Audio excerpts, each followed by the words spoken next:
오늘 하나님 말씀은 마가복음 8장 1절부터 26절까지 말씀 보겠습니다. 그 무렵에 또 큰 무리가 있어 먹을 것이 없는지라 예수께서 제자들을 불러 이르시되 내가 무리를 불쌍히 여기노라. 그들이 나와 함께 있은지 이미 사흘이 지났으나 먹을 것이 없도다. 만일 내가 그들을 굶겨 집으로 보내면 길에서 기진하리라. 그 중에는 멀리서 온 사람들도 있느니라. 제자들이 대답하되 이 광야 어디서 떡을 얻어 이 사람들로 배부르게 할 수 있으리까? 예수께서 물으시되 너희에게 떡 몇 개나 있느냐? 이르시되 7이로소이다 하거늘 예수께서 무리를 명하여 땅에 앉게 하시고 떡 7개를 가지사 축사하시고 떼어 제자들에게 주어 나누어 주게 하시니 제자들이 무리에게 나누어 주더라. 또 작은 생선 2마리가 있는지라 이에 축복하시고 명하사 이것도 나누어 주게 하시니 배불리 먹고 남은 조각 7광주리를 거두었으며 사람은 약 4,000명이었더라. 예수께서 그들을 흩어 보내시고 곧 제자들과 함께 배에 오르사 달마누다 지방으로 가시니라. 건너뛰어서 22절로 가겠습니다. 베세다의 이름에 사람들이 맹인 한 사람을 데리고 예수께 나와 손대시기를 구하거늘 예수께서 맹인의 손을 붙잡으시고 마을 밖으로 데리고 나가사 눈에 침을 뱉으시며 그에게 안수하시고 무엇이 보이느냐 물으시니 쳐다보며 이르되 사람들이 보이나이다. 나무 같은 것들이 걸어가는 것을 보나이다 하거늘 이에 그 눈을 다시 안수하시매 그가 주목하여 보더니 나아서 모든 것을 밝히 보는지라. 예수께서 그 사람을 집으로 보내시며 이르시되 마을에는 들어가지 말라 하시니라. 아멘. 오늘은 마가복음 8장 1절부터 26절까지 말씀을 본문으로 해서 바리새인들의 누룩을 주의하라 이런 제목으로 하나님 말씀 전하기를 원합니다. 오늘 읽은 이 본문은 예수님께서 떡 7개와 생선 2마리로 4,000명을 먹이신 기적 이야기로 시작되고 있습니다. 이 이야기는 예수님께서 떡 5개와 물고기 2마리로 5,000명을 먹이신 그 이야기하고는 다른 이야기입니다. 오병이어의 기적 이야기는 사복음서 모두에 기록되어 있지만 오늘 이 본문에 나와 있는 이 이야기는 마태복음과 마가복음에만 기록되어 있습니다. 이 이야기 다음에는 예수님께서 바리새인들과 대화하시고 바리새인들에 대해서 예수님의 제자들에게 말씀하시는 것이 기록되어 있고 그리고 그 다음에는 예수님께서 베세다에서 한 시각장애인의 눈을 고쳐주시는 사건이 기록되어 있습니다. 근데 그 사건의 특징이 하나 있는데 보통 예수님께서 사람들을 고쳐주실 때는 단번에 고쳐주셨죠. 말씀 한마디에 바로 고쳐주시는 게 거의 다였는데 이 소경의 경우에는 예수님께서 2단계에 걸쳐서 고쳐주십니다. 먼저 그 말씀을 한번 보겠는데요. 23절부터 25절 보겠습니다. 예수께서 맹인의 손을 붙잡으시고 마을 밖으로 데리고 나가사 눈에 침을 뱉으시며 그에게 안수하시고 무엇이 보이느냐 물으시니 쳐다보며 이르되 사람들이 보이나이다. 나무 같은 것들이 걸어가는 것을 보나이다 하거늘 이에 그 눈에 다시 안수하시매 그가 주목하여 보더니 나아서 모든 것을 밝히 보는지라. 예수님께서 이 사람을 고쳐주시기 위해서 안수를 몇 번 했습니까? 2번 했죠. 보통 때는 안수 1번 하시면 다 낫는데 이 사람의 경우에는 안수를 2번 해주셨어요. 처음 안수했을 때는 희미하게 보였고 그 다음에 안수를 1번 더 하시니까 눈이 밝게 보였습니다. 한 번에 바로 안 고쳐주시고 2번에 걸쳐서 고쳐주신 이유가 뭘까요? 정확한 거는 아무도 모르죠. 근데 제 생각에는 우리 예수님은 틀에 매여서 일하는 분이 아니다 하는 것을 가르쳐 주시기 위해서 그렇게 하신 것이 아닌가 생각이 됩니다. 오늘 이 본문의 내용을 이제 살펴보겠는데 예수님께서 하신 5 말씀을 중심으로 살펴보겠습니다. 첫 번째 살펴볼 말씀은 내가 무리를 불쌍히 여기노라 하는 말씀이에요. 2절과 3절을 보겠습니다. 내가 무리를 불쌍히 여기노라. 그들이 나와 함께 있은지 이미 사흘이 지났으나 먹을 것이 없도다. 만일 내가 그들을 굶겨 집으로 보내면 길에서 기진하리라. 그 중에는 멀리서 온 사람들도 있느니라. 예수님을 3일 동안 따라다닌 사람들에 대해서 예수님이 내가 이 사람들을 불쌍히 여긴다 그런 말씀을 하셨습니다. 이 사람들에 대해서 불쌍히 여기는 마음이 있으셨기 때문에 예수님은 기적을 베풀어서 이 사람들을 먹여 주셨죠. 먹는 것은 사람들의 가장 기본적인 필요라고 할 수 있습니다. 그런데 이 사람들은 인간의 가장 기본적인 필요를 뒤로하고 예수님을 따라다닌 사람들이에요. 그러니까 참 귀한 사람들이죠. 마태복음 4장 4절에서 예수님이 이렇게 말씀을 하셨습니다. 사람이 떡으로만 살 것이 아니요 하나님의 입으로부터 나오는 모든 말씀으로 살 것이라. 그런데 이 사람들이 배가 고픈데도 불구하고 3일 동안 제대로 먹지도 못하고 하나님의 말씀을 듣기 위해서 예수님께서 어떤 말씀을 하시나 그것을 들으려고 이 사람들이 예수님을 따라다녔으니 여러분, 이 사람들이 얼마나 귀한 사람들입니까? 그래서 예수님께서 이들의 필요를 채워주신 것이죠. 8절 9절 보겠습니다. 배불리 먹고 남은 조각 7 광주리를 거두었으며 사람은 약 4,000명이었더라. 이 사람들이 3일 동안 제대로 먹지 못하다가 예수님께서 기적을 베푸셔서 이들이 먹었는데 배불리 먹었습니다. 그리고 남은 음식이 7 광주리였다. 그렇게 우리 성경이 말씀하고 있지요. 마태복음 6장 33절에서 예수님은 이런 말씀을 하셨습니다. 너희는 먼저 그의 나라와 그의 의를 구하라.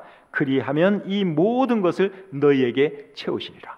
이 사람들이 하나님 말씀을 간절히 사모하면서 예수님을 따라 다녔더니 예수님께서 그들의 육체적인 필요도 공급해 주신 것이죠. 그래서 이 사람들이 참 훌륭한 사람이고 또 그런 사람들에 대해서 예수님은 불쌍히 여기는 마음을 가지셔서 오늘 이 본문에 기록된 놀라운 기적을 행했다 하는 것입니다.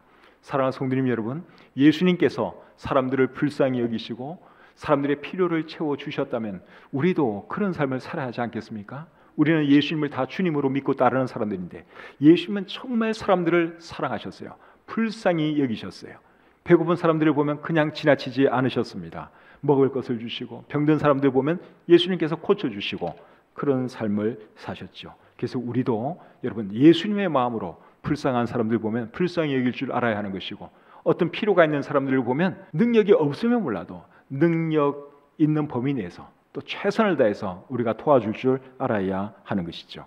오늘 오후에 우리가 아버지의 마음 영화를 단체로 보러 가게 되죠.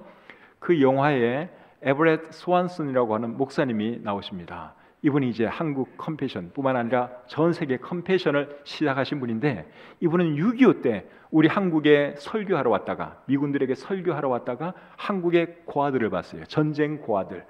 얼마나 불쌍했던지 이분이 미국으로 돌아가서 교회들을 돌아다니면서 모금을 했습니다. 그래서 한국의 전쟁 고아들에게 돈을 보내주고 그들을 돕기 시작했어요. 그렇게 해서 생겨낸 단체가 컴패션이라고 하는 국제 구호 단체입니다. 그래서 우리도 여러분 예수님처럼 스완슨 목사님처럼 사람들을 보면 불쌍히 여길 줄 알아야 하고 그리고 어떻게 해서라도 도울 줄 알아야 한다 하는 것이죠. 그런데 여러분 물질적인 필요보다 더 중요한 필요가 있는데 그건 뭔 줄 아십니까? 영적인 필요예요.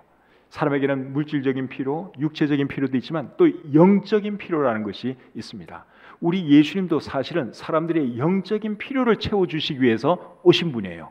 예수님이 가난한 사람들 보면 도와주고 불쌍한 사람 보면 도와주고 병자들 고쳐주고 그러셨지만 예수님께서 원래 오신 목적은 그런 게 아니라 사람들의 영적인 필요를 채워주시기 위해서 오셨어요. 그래서 우리도 사람들의 영적인 필요가 뭔지 그걸 볼 줄 알아야 하고 그 필요를 채워줄 줄 알아야 하는 것이죠. 아모스 8장 11절에 이런 말씀이 있습니다. 주 여호와의 말씀이니라. 보라, 날이 이를지라 내가 기근을 땅에 보내리니 양식이 없어 주림이 아니며 물이 없어 가람이 아니요 여호와의 말씀을 듣지 못한 기갈이라. 사람들이 여러분 물이 없어도 얼마나 목이 말라요. 근데 영적인 기갈이 있다는 거예요. 영적인 배고픔이 있다는 것입니다. 육체적인 배고픔은 음식을 먹으면 해결이 돼요. 물 마시면 해결돼요. 영적인 이 목마름, 영적인 배고픔은 하나님의 말씀이 그 안에 들어갈 때 비로소 해결되는 것이죠. 영적인 문제가 사람들에게 있다 하는 것을 아시고 여러분들이 사람들의 영적인 필요를 이 하나님의 말씀을 가지고 풀어주시기를 바랍니다. 지금 사람들이 영적으로 다 죽어가잖아요. 죄 때문에 다 지금 죽어가고 있어요. 아무리 이 땅에서 잘 살고 뭐 배불리 살아도 결국은 죽을 수밖에 없는 인생들입니다. 그 문제를 어떻게 해줄 수가 있겠어요? 그 문제를 해결해 주시기 위해서 오신 분이 예수님이시죠. 그리고 우리는 그 예수님이 우리의 주님이고 이 세상 모든 사람의 주님이라고 하는 것을 알고 있습니다. 그래서 이 하나님 말씀 가지고 사람들에게 전해주고 어떻게 하면 구원받을 수 있는지 어떻게 하면 천국 갈 수 있는지 그것을 전하면서 살아가시는 저와 여러분들이 되었으면 좋겠습니다. 자, 두 번째로 살펴볼 말씀은 어찌하여 이 세대가 표적을 구하느냐 하는 말씀이에요. 11절 12절 보겠습니다. 바리새인들이 나와서 예수를 힐난하며 그를 시험하여 하늘로부터 오는 표적을 구하거늘 예수께서 마음속으로 깊이 탄식하시며 이르시되 어찌하여 이 세대가 표적을 구하느냐 내가 진실로 너희에게 이르노니 이 세대에 표적을 주지 아니하리라 하시고, 바리새인들은 예수님께서 행하시는 표적을 많이 지켜본 사람들이에요. 그런데도 불구하고 또 표적을 보여달라고 예수님에게 요구를 하고 있습니다. 이번에는 어떤 표적을 보여달라고 그랬죠? 하늘로부터의 표적, 하늘로부터 오는 표적을 보여달라고 요구했습니다. 지금까지 본 기적은 기적같이 생각도 안 되는 모양입니다. 예수님께서는 병자들도 고쳐주고 귀신도 내쫓아 주셨는데 그런 걸로는 성이 안 찬 것 같아요. 귀신 쫓아내는 것을 보고서는 바리새인들이 뭐라 그런 줄 아십니까? 귀신의 왕을 힘입어 귀신을 쫓아낸다, 그렇게 말을 했습니다. 병 고치는 것에 대해서도 이 사람들은 시시하게 생각을 했던 것 같아요. 그래서 엘리야 선지자가 했던 것처럼 하늘에서 불이라도 내리는 그 정도의 어떤 표적을 보기 원했던 것 같습니다. 그런데 예수님께서 그들의 요구를 들어주셨습니까? 안 들어주셨습니까? 안 들어주셨죠. 왜 안 들어주셨느냐? 그 사람들은 믿으려고 표적 구하는 것이 아니라 예수님을 시험하기 위해서 표적을 구했기 때문에 그렇습니다. 11절 말씀을 다시 한번 보겠습니다. 바리새인들이 나와서 예수를 힐난하며 그를 시험하여 하늘로부터 오는 표적을 구하거늘. 그러니까 이 사람들은 믿으려고 표적 보여달라는 것이 아니에요. 믿을 생각은 전혀 없어요. 그런데도 표적 보여달라고 그렇게 예수님에게 요구를 한 것이죠. 이 사람들은 예수님이 죽은 나사로를 살렸을 때도 예수님 받아들이지를 않았어요. 사람이, 여러분, 죽은 사람을 살리면은 와, 저 사람은 정말 대단한 사람이다 이렇게 생각을 하고 저분의 진짜 정체가 뭘까 궁금해해야 되는데 이 사람들은 전혀 그런 것이 없어요. 오히려 예수님을 더 죽이려고 합니다. 왜냐하면 많은 사람들이 예수님을 따르니까 이래가지고는 안 되겠다, 우리가 저 예수를 죽여야 되겠다, 예수님을 죽일 생각을 해요. 그리고 살아남 나사로까지 또 죽이려고 했습니다. 그러니까 이 바리새인들은 정말 악한 사람들이죠. 오늘날에도 여러분 표적 구하는 사람들이 많이 있죠. 하나님 보여주면 믿겠다, 어떤 놀라운 일을 한번 보여주면 믿겠다. 근데 여러분, 사람이 표적 보여준다고 해서 믿는 것은 절대로 아닙니다. 그것을 여러분들이 아셔야 됩니다. 저나 여러분 예수님을 지금 다 믿고 있는데 우리가 뭐 표적 보고 예수님 믿습니까? 여러분 표적 보셨기 때문에 예수님 믿어요? 그런 사람 없잖아요. 여기 저도 표적 못 봤어요. 하나님도 못 봤어요. 예수님도 못 봤어요. 특별히 본 표적이 없어요. 그런데 우리가 어떻게 예수님을 지금 믿고 있죠? 누군가가 전해준 하나님의 말씀을 듣고 그냥 믿었죠. 그래서 예수님을 믿게 된 것입니다. 로마서 10장 17절에 믿음은 들음에서 나며 들음은 그리스도의 말씀으로 말미암는다 하는 말씀이 있는데, 여러분, 믿음은 표적 본다고 생기는 것이 아니라 그리스도의 말씀을 듣고 믿을 때 생기는 것입니다. 그래서 고린도전서 1장 22절부터 24절에는 이런 말씀이 있습니다. 고린도전서 1장 22절부터 24절까지의 말씀입니다. 유대인은 표적을 구하고 헬라인은 지혜를 찾으나 우리는 십자가에 못 박힌 그리스도를 전하니 유대인에게는 거리끼는 것이요 이방인에게는 미련한 것이로되 오직 부르심을 받은 자들에게는 유대인이나 헬라인이나 그리스도는 하나님의 능력이요 하나님의 지혜니라. 유대인은 표적을 구하지만 표적 보여준다고 해서 믿는 게 아니라는 것입니다. 그래서 사도 바울은 오직 하나님의 말씀만 전했고 예수 그리스도의 복음만 전했다고 여기에 말씀하고 있죠. 그래서 믿을 사람은 말씀만 들려줘도 믿는 것이고 안 믿을 사람은 표적 아니라 더한 걸 보여줘도 절대로 안 믿습니다. 그래서 내 마음이 문제인 것이죠. 또 마태복음 12장 38절과 39절에 보시면 표적 보여달라고 하는 이 바리새인들에게 예수님이 요나의 표적 외에는 보여줄 표적이 없다 그랬습니다. 요나의 표적 외에는 보여줄 표적이 없다. 요나의 표적이 무엇을 말합니까? 예수님께서 죽으셨다가 3일 동안 장사 지낸 바 되었다가 그리고 3일 뒤에 다시 살아나는 그것을 예수님은 요나의 표적이라고 말씀하셨죠. 내가 너희들에게 마지막으로 보여줄 수 있는 표적은 부활하는 것밖에 없다. 예수님이 그렇게 말씀을 하셨어요. 그래서 여러분들이 예수님을 믿을 것인지 말 것인지는 예수님의 부활을 내가 믿을 것인지 말 것인지 그거 잘 생각해 보시고 여러분들이 결정하시면 돼요. 보여줄 표적 없어요. 표적 보여준다고 해도 여러분들이 믿을 마음 없으면 절대로 안 믿습니다. 근데 예수님이 정말 부활하셨나 안 부활하셨나 그거를 여러분들이 스스로 생각해 보시고 판단하시기를 바랍니다. 사도행전 17장 31절에 이런 말씀이 있습니다. 이에 그를 죽은 자 가운데서 다시 살리신 것으로 모든 사람에게 믿을 만한 증거를 주셨음이니라. 다시 한번 읽겠습니다. 이에 그를 죽은 자 가운데서 다시 살리신 것으로 모든 사람에게 믿을 만한 증거를 주셨음이니라. 모든 사람들에게 믿을 만한 증거로 무엇을 주셨다고 말씀하고 있어요? 예수님께서 살아나신 것을 주셨다고 말씀하고 있죠. 다른 표적 다 필요 없어요. 여러분, 예수님의 부활을 한번 깊이 생각해 보시기 바랍니다. 정말 예수님이 부활하셨다면 여러분들은 믿으셔야 하는 것이고, 예수님이 부활한 거 아닌 것 같다, 안 믿으셔도 괜찮아요. 근데 제가 볼 때는 예수님은 정말 부활한 것이 맞습니다. 예수님이 부활하지 않았다면 예수님의 제자들이 예수님 믿을 리가 없어요. 예수님 따라다니면서 복음 전하고 고난당하고 핍박당하고 그리고 다 순교당했는데, 예수님이 부활하지 않으셨다면 예수님의 제자들이 그런 삶을 살았겠습니까? 오늘날의 이단 교주들은 잘 먹고 잘 살거든요. 그러니까 그 사람들이 이단 교주 노릇하는 거예요. 자기 양심을 속여가면서 사람들에게 거짓말을 해가면서 사기를 쳐가면서 이단 교주가 되는 거예요. 근데 예수님 따라다닌 제자들은 한결같이 가난했습니다. 한결같이 핍박받았습니다. 그리고 다 순교당했어요. 예수님이 부활하지 않았다면 절대로 그런 사람 안 삽니다.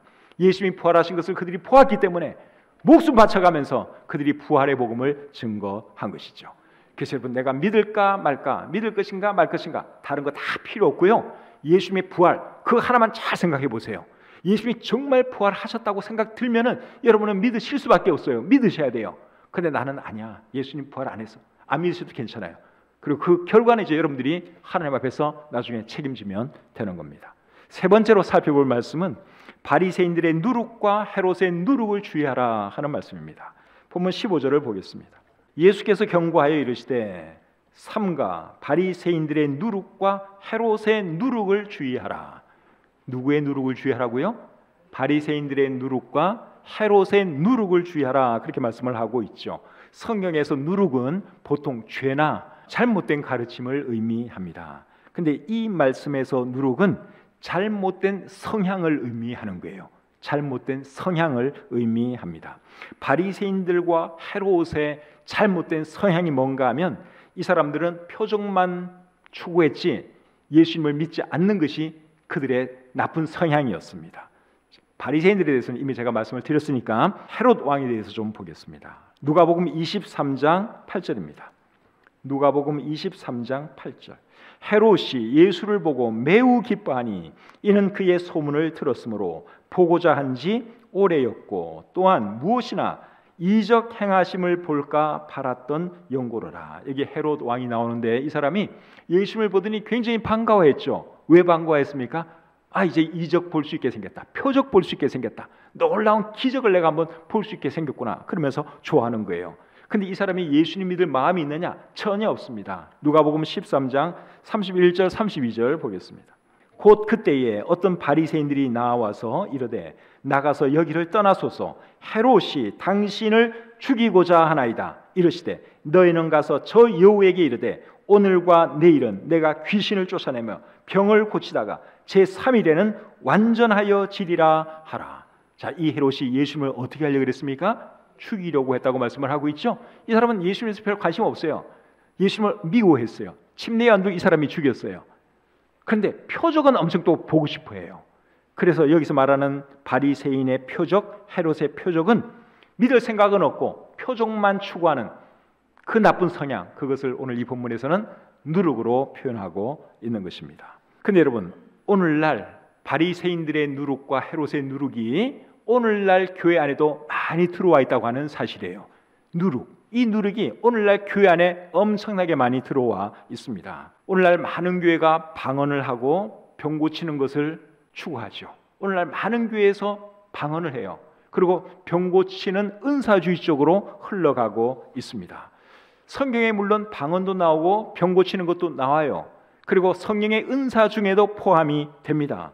그런데 성경을 잘 보면 방언하고 병 고치는 은사는 사도 시대에 있다가 지금은 사라진 은사입니다. 그래서 우리가 성경을 잘 볼 줄 알아야 하는 것이죠. 고린도전서 14장 22절에 보시면 방언은 믿는 자들을 위하지 아니하고 믿지 아니하는 자들을 위하는 표적이라고 말씀하고 있습니다. 방언이 누구를 위하는 표적이라고요? 믿지 아니하는 자들을 위한 표적이라고 말씀하고 있어요.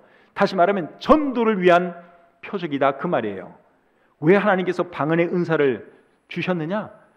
전도 목적으로 주신 것입니다. 근데 오늘날 방언하는 사람들을 보세요. 전도 목적으로 방언하나요?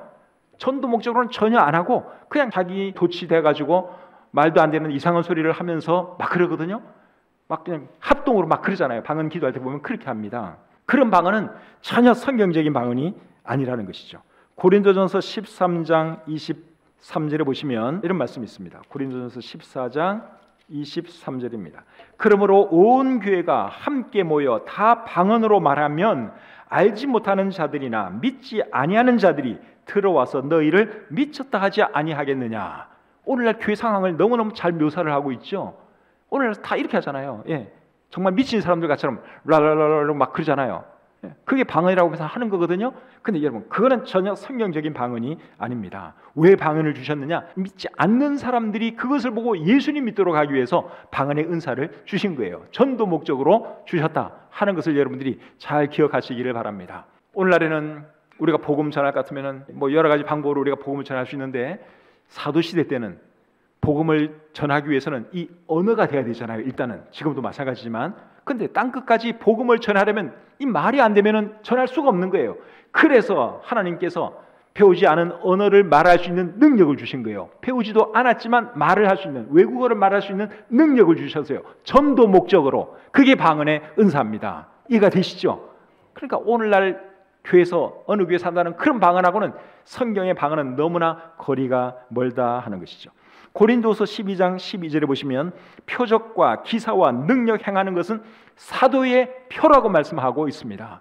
그러니까 아무나 표적과 기사와 능력을 행하는 것이 아니다 그 말이에요. 오늘날에는 목사님들 중에도 이제 그런 거 추구하는 사람들이 있어요. 막 병 고치고 막 이적 행하고 이런 걸 추구하는 분이 계시는데 그런 표적과 능력 행하는 것은 누구에게 주신 은사냐? 사도들에게 주신 은사다 하는 것입니다. 지금은 사도가 있어요, 없어요? 지금은 사도 없어요. 지금은 사도 없습니다. 그러니까 지금은 그런 시대가 아니라는 것이죠.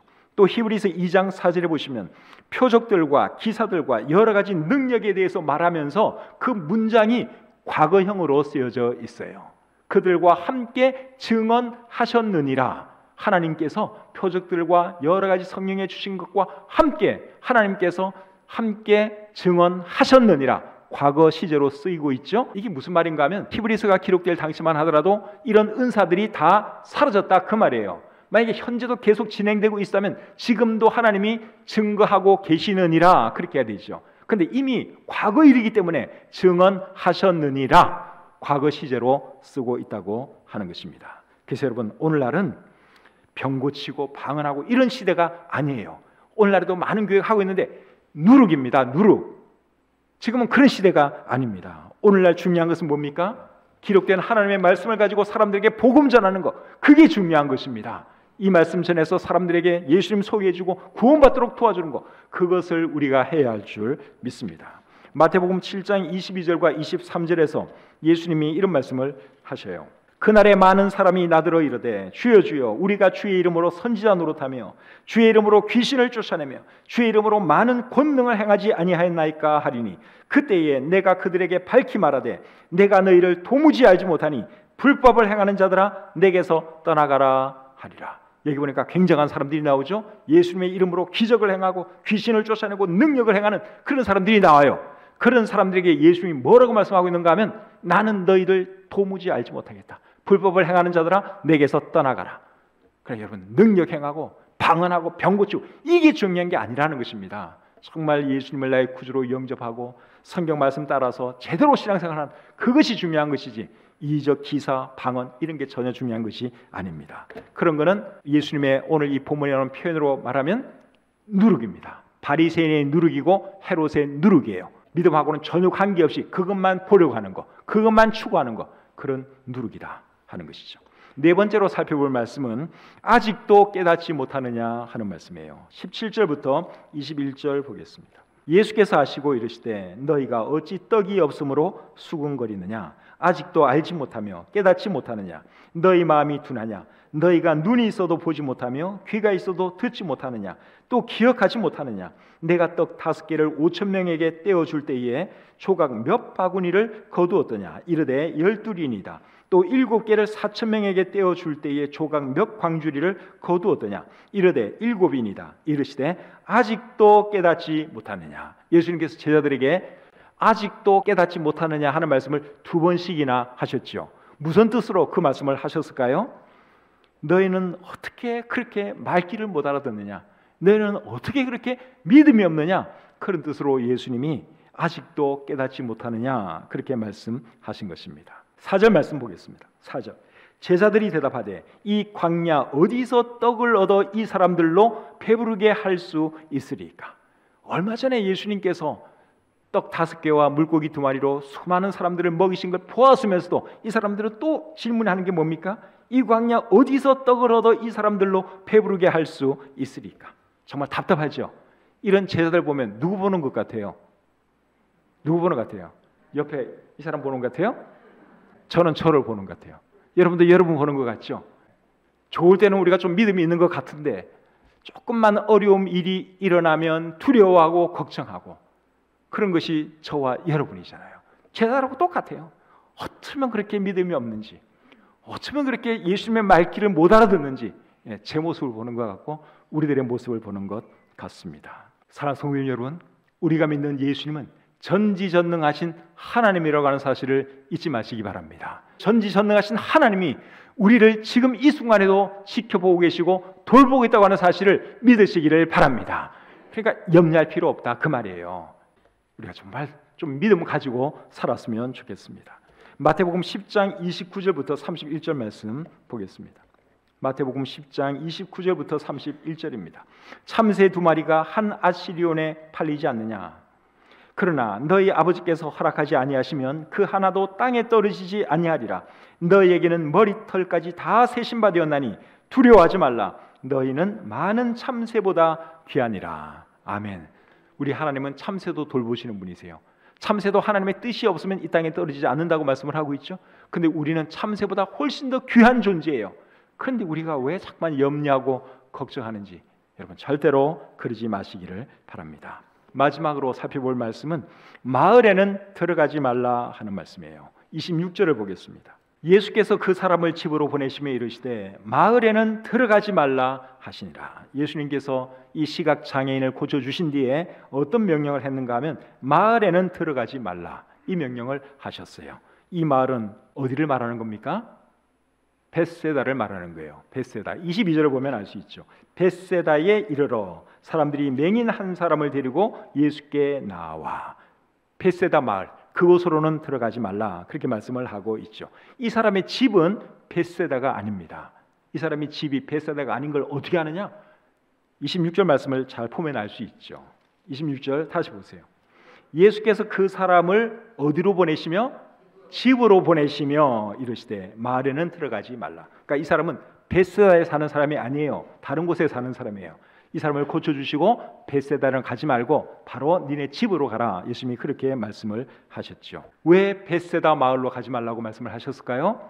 그 이유는 마태복음 11장 20절부터 22절을 보시면 알 수 있습니다. 자, 마태복음 11장 20절부터 22절 11장 20절부터 읽겠습니다. 예수께서 권능을 가장 많이 행하신 고을들이 회개하지 아니하므로 그때에 책망하시되 화 있을진저 코라시나 화 있을진저 벳세다야 너희에게 행한 모든 권능을 두로와 시돈에서 행하였더라면 그들이 벌써 베옷을 입고 제에 앉아 회개하였으리라. 내가 너희에게 이르노니 심판날에 두로와 시돈이 너희보다 견디기 쉬리라. 이 말씀을 잘 보시면 벳세다 사람들은 예수님이 행하시는 기적을 그 어느 누구보다도 많이 보았어요. 그런데도 믿었습니까? 안 믿었습니까? 안 믿었죠. 여전히 안 믿었어요. 그래서 예수님께서 이 사람에게 벳세다 마을 들어가지 말고 그냥 니네 집으로 가라 그렇게 말씀을 하신 거예요. 벳세다 가서 내가 예수님 만나서 이렇게 눈을 떴습니다 그렇게 말한들 그 사람들은 전혀 반응 보일 사람들도 아니고 오히려 이 사람을 핍박할지도 모르고 예수님에 대해서 무슨 안 좋은 말을 할지도 몰라요. 그래서 그냥 집으로 돌아가라고 예수님께서 말씀하신 것이죠. 23절 말씀도 보겠습니다. 본문 23절. 예수께서 맹인의 손을 붙잡으시고 마을 밖으로 데리고 나가사 눈에 침을 뱉으시며 그에게 안수하시고 무엇이 보이느냐 물으시니 예수님께서 이 사람을 고쳐주셨는데 마을 안에서 고쳐주시지 않고 이 사람의 손을 붙들고 마을 밖으로 나가서 아무도 안 보는 데서 고쳐주셨습니다. 왜 그렇게 하셨을까요? 똑같은 이유 때문에 그렇죠. 마을에서 해봐야 아무런 의미가 없기 때문에. 그래서 예수님께서 사람들이 없는 곳에 가서 이 사람을 고쳐주신 것입니다. 예수님께서 이 사람에게는 마을에 들어가지 말라 그렇게 말씀을 하셨는데, 오늘날 우리에게는 예수님이 어떤 명령하고 있는 줄 아십니까? 우리에게는 오히려 마을 안으로 들어가서 복음 전해라 그 명령을 하고 있습니다. 너희는 온 천하에 다니며 만민에게 복음을 전파하라. 예루살렘과 온 유대와 사마리아와 땅끝까지 이르러 내 증인이 되리라. 길과 산 울타리 가로나가서 사람을 강권하여 데려다가 내 집을 채우라. 이것이 예수님께서 오늘날 우리에게 주시는 명령이에요. 여러분, 예수님의 이 명령 우리 마음에 잘 새기시고 정말 복음 전하면서 살아갈 수 있기를 바랍니다. 내가 복음을 전했는데도 받아들이지 않으면 그때는 어쩔 수 없어요. 그는 우리 책임이 아니에요. 그럴 때는 예수님께서 제자들에게 말씀해 준 것처럼 발에 먼지 떨어버리고 다른 데 가서 전하면 돼요. 그런데 내가 꼭 전해야 할 사람인데 내가 복음을 전하지 않아서 그 영혼이 멸망한다면 그 책임은 누구에게 있는 것입니까? 나에게 있는 거예요. 우리 가족들에 대한 그 책임은 여러분 우리에게 있는 것 같지 않습니까? 우리 가족들에게 복음 전해야 할 책임 그거 우리에게 있어요. 나의 가장 사랑하는 친구들 그들에게 복음 전해야 할 책임도 나에게 있죠. 다른 사람이 와서 그들에게 복음 전해줄 거 생각하지 마시고 나와 가까이 있는 사람들이란 여러분 우리가 직접 복음을 전할 수 있기를 바랍니다. 한두 번 복음 전해서 안 받아들일 수도 있어요. 그래도 포기하지 마시고 인내심을 가지고 끝까지 복음을 전하시는 저와 여러분들이 되었으면 좋겠습니다. 마지막으로 디모데후서 4장 1절 2절 읽고 마치겠습니다. 디모데후서 4장 1절 2절입니다. 하나님 앞과 살아있는 자와 죽은 자를 심판하실 그리스도 예수 앞에서 그가 나타나실 것과 그의 나라를 두고 엄히 명하노니 너는 말씀을 전파하라. 때를 얻든지 못 얻든지 항상 힘쓰라. 사람들 만날 때마다 늘 복음 전하시고 하나님 말씀 전하시는 저와 여러분들이 다 주시기를 우리 주님의 이름으로 축복합니다.